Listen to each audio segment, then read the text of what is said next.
Hai guys, apa kabar? Semoga kalian sehat dan sukses selalu dimanapun kalian berada.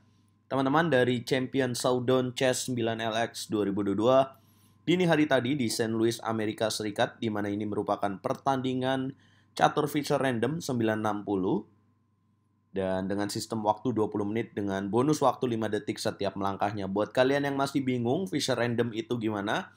Ini merupakan permainan yang diciptakan oleh mantan juara dunia catur Amerika Serikat, Bobby Fischer. Ya, jadi dari susunan awal permainan catur berbeda letak buahnya, teman-teman. Ada beberapa komposisi yang sudah diatur oleh Bobby Fischer untuk bisa bermain dengan game ini. Setelahnya langkah-langkah dalam permainan catur tetap sama, teman-teman. Hanya posisi awalnya aja. Dan kalau kalian bingung kenapa rokadenya bisa dengan memindahkan benteng saja, itulah kelebihan dari permainan Fischer Random ini. Nah, tadi malam ada pertemuan menarik antara Garry Kasparov, mantan juara dunia catur dari Rusia, juara dunia catur ke-13 berhadapan dengan Alireza Firuza, yang bisa dibilang ya calon juara dunia catur di masa depan ya, teman-teman. Mereka bertemu dan langsung saja kita bahas partainya. Sebelum itu jangan lupa klik tombol subscribe dan nyalakan lonceng notifikasi kalian. Guys, Garry Kasparov dari 3 babak kemarin belum pecah juga telurnya, masih belum mendapatkan poin, dan ini merupakan hari kedua dari Champion Showdown. Tiap hari 3 babak. Ya, Garry Kasparov memulai dengan langkah D4 dan jawab D6. Nah, ini strategi dari Garry Kasparov adalah mengaktifkan gajah ya. Memang sangat penting kalau bermain Fischer 960 ini, mengaktifkan perwira dulu nih guys. Nah, kemudian putih E4, hitam E5.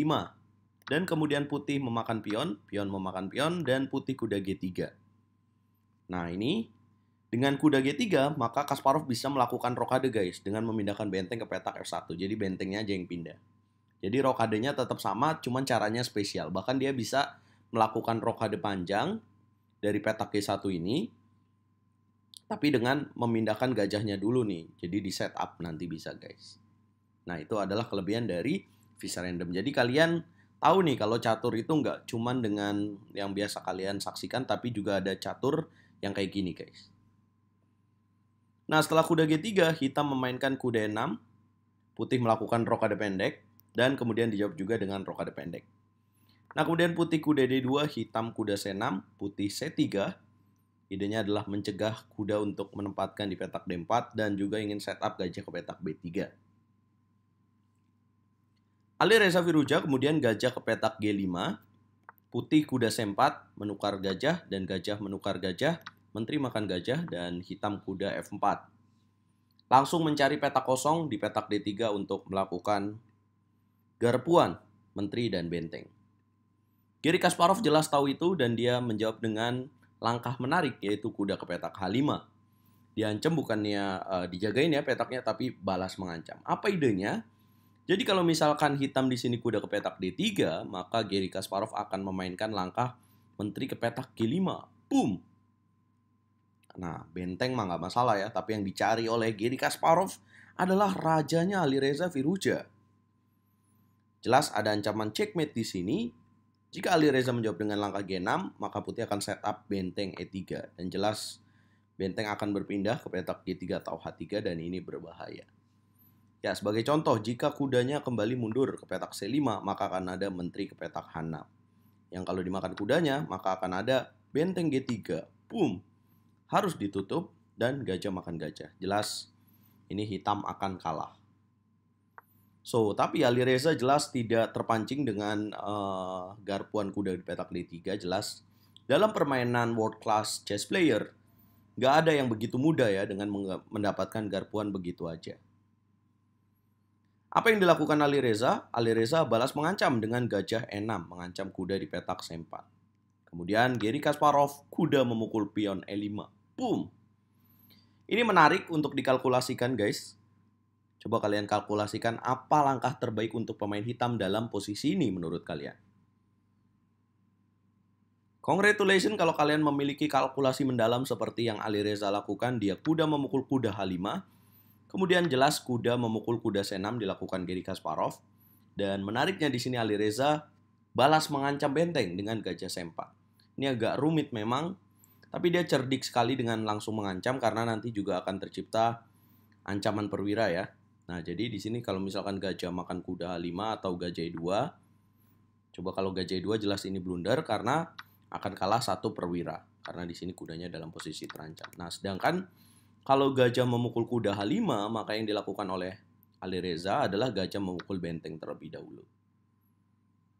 Jadi perwiranya akan unggul ya secara materi. Gajah ditukar benteng. Apa yang dilakukan oleh Garry Kasparov? Dia memainkan langkah kuda D4 dan itu merupakan langkah terbaiknya memang dan gajah memukul benteng. Boom.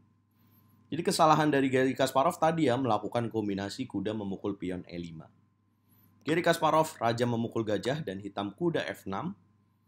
Kasparov E5, kemudian hitam kuda D7. Kasparov terus mendorong pion E6, pion memukul pion, kuda memukul pion dan benteng F6. Gajah B3 dimainkan oleh Kasparov. Kemudian hitam langsung taktis raja ke petak H8. Dan kemudian Garry Kasparov kuda memukul pion C7. Menarik untuk membahas kenapa dia tidak memainkan menteri G5 ya. Pasti kalian inginnya adalah mengancam checkmate. Nah, tapi hitam akan mudah dengan menjawab benteng E7. And nothing happened, gak terjadi apa-apa. Dan masih dalam kontrolnya Alireza Firouzja. So, di sini Garry Kasparov kuda memukul pion C7, kemudian benteng memukul benteng, menteri memukul benteng, dan menteri D8. Jelas hitam dalam posisi unggul sampai langkah ke-20. Kemudian putih kuda D5, hitam benteng F8. Putih menteri E3, hitam kuda F6. Coba menyederhanakan permainan. Garry Kasparov menerima pertukaran kuda, benteng makan kuda, dan kemudian G3, hitam B6. Ini adalah understanding position guys. Kalau kalian menjadi pemain yang memiliki keunggulan dengan seperti ini dan lawan kalian memiliki gajah terang, maka baiknya menempatkan pion dalam posisi petak gelap supaya tidak terancam. Garry Kasparov menteri E4, kemudian hitam menteri F8. Kasparov kembali menarik menteri ke petak E3 dan menteri A8 dimainkan oleh Alireza. Dia memanfaatkan setiap petak kosong dengan ide masuk dengan menteri H1. Putih raja G1, hitam benteng F8, putih H4, hitam benteng E8, putih menteri D2, Alireza mulai masuk dengan menteri E4. Putih raja H2, menteri E2 dipaksakan oleh Alireza Firouzja untuk melakukan pertukaran. Putih menteri D4, benteng F8 Alireza Firouzja. Putih raja G2, menteri makan pion B2. Boom! Langkah ke-32, Garry Kasparov menyerah di tangan Alireza Firouzja, the magician from Persia.